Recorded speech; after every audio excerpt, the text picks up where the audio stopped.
So the study of symmetries, and there are many of them, is detailed and nuanced and broad and confusing, but that shouldn't keep you from exploring it, at least beginning to explore them, because they can be so much fun and you don't have to get into everything all at once. I'm going to be giving you some tips on how to proceed here, and some of them may seem like niggly little details, but they really help. So what I've done here is I'm trying to make sure that all of my tiles are starting off in the same direction.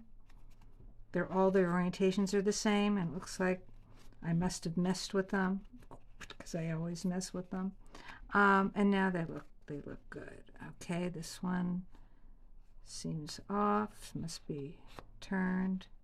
So just try to get them all started off in the same direction.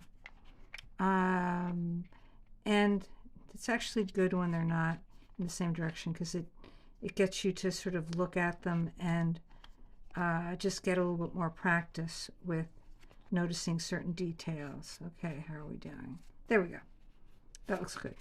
Okay, so I actually keep this sheet next to my workspace, and I'll have this linked in the description and also on my blog. This doesn't tell the whole story of free symmetry, but it's not a bad place to start. I also reference radial symmetry at the bottom, which I'll be talking about. So one of this, let's see, I think maybe I'll start talking about radial symmetry first. So radial symmetry means something rotates around a point. And because we're using squares, we'll be rotating 90 degrees around a point. And the point will be right here. Okay? So I put that down. Now I'm going to turn my whole pile 90 degrees and put the next one down. I'm going to do that again, turn the whole pile 90 degrees. This will help me keep things straight. And I'm turning the whole pile 90 degrees again and then putting it down. So that we've created a nice symmetry, a nice pattern that might have been a surprise.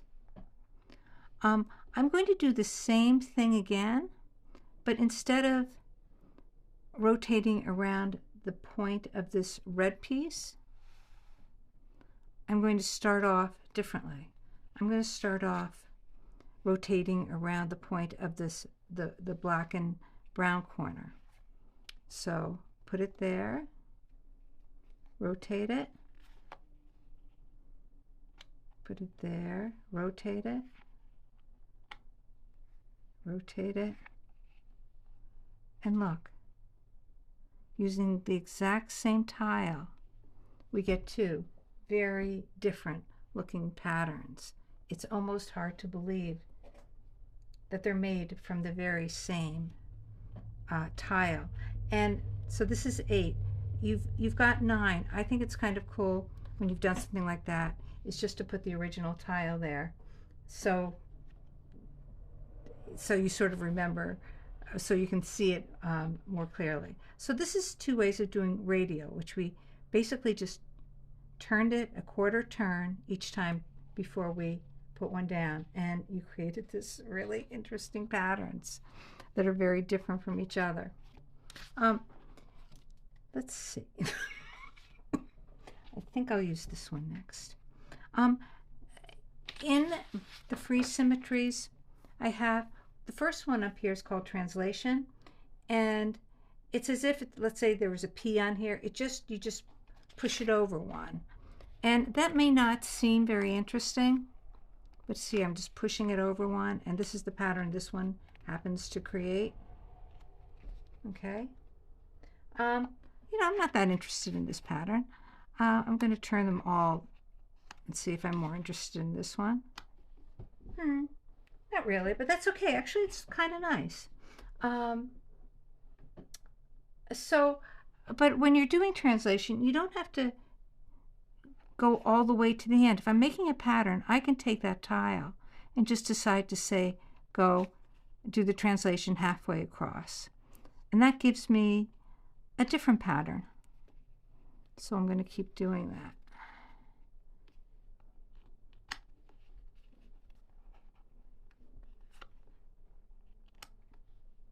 And that's sort of, that's sort of a little bit more interesting to me. I kind of like this. Okay. Now, this is, like I said, this is called translation. It could also be called a glide. And the reason I'm mentioning that, I'm going to move this because I'd like to be on this background instead. The reason I'm doing this is because I want to show you the next symmetry, which is called glide reflection. And it's one of the most confusing to people. What it is you glide however far you want. Right? Start here, then glide however far you want. And then with this one, because it's called glide reflection, reflect it. So I'm going to reflect this down here. And here's that one repeat. So this becomes, these two pieces become my base tile, which then gets repeated. So it's repeated here, and then this one is reflected.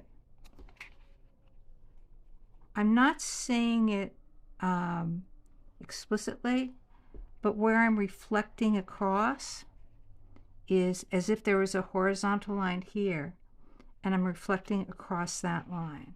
Now look, for this particular tile, what begins to happen is this zigzag begins to emerge, which I think is pretty interesting. Okay, so that's a glide reflection, and it creates a different kind of pattern than we've seen so far. Okay, so how about a few more? So I'm going to move this one away. Let's see what I can do with this one.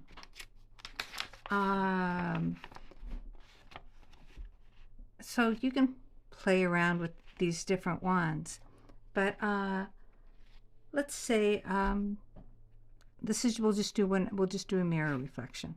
So I've got this, turn it over. That's the mirror reflection. Turn it over again, and that's the way you're going to be looking at the pattern, doing the pattern. So it just keeps mirroring. Okay, if I wanted to do a second row of this the same way, I get a particular look to it. It's kind of nice.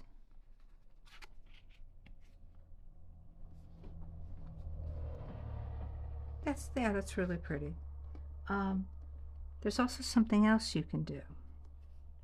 So I just did that. Let's see, which one was that? Vertical reflection. This vertical reflection. But this is a really interesting one. Vertical reflection with 180-degree rotation. So I'm going to put these back sort of the way that I put them down before. Hopefully I've got this right. Well, actually, I'm going to just start using a different pattern just to make sure. Okay, so here, this is sort of an interesting one. First, you put one down, then you do its vertical reflection. Okay, turn the whole thing over. Wait, obviously that didn't work. Let's see, this, and then turn the whole thing over. And then I'm going to do a reflection right here. So there it is. And then do a reflection on this line. And there it is. So that's another way of creating a pattern. And I'm going to do that same exact thing, except I'm going to put the, let's see, I'll start with it in this position. It's similar, it's still got the pink at the bottom, but it goes differently. So that, and reflect it. And let's see, there, and reflect it. And reflect across that axis. And again, we've got two patterns that made from the same tile but have a different look to them. So you're not going to learn everything there is to know about symmetries from this quick video, but I'm going to put a link to a much more detailed explanation of them, as well as this. But you can just get started with these tiles and create lots of different patterns from a single tile.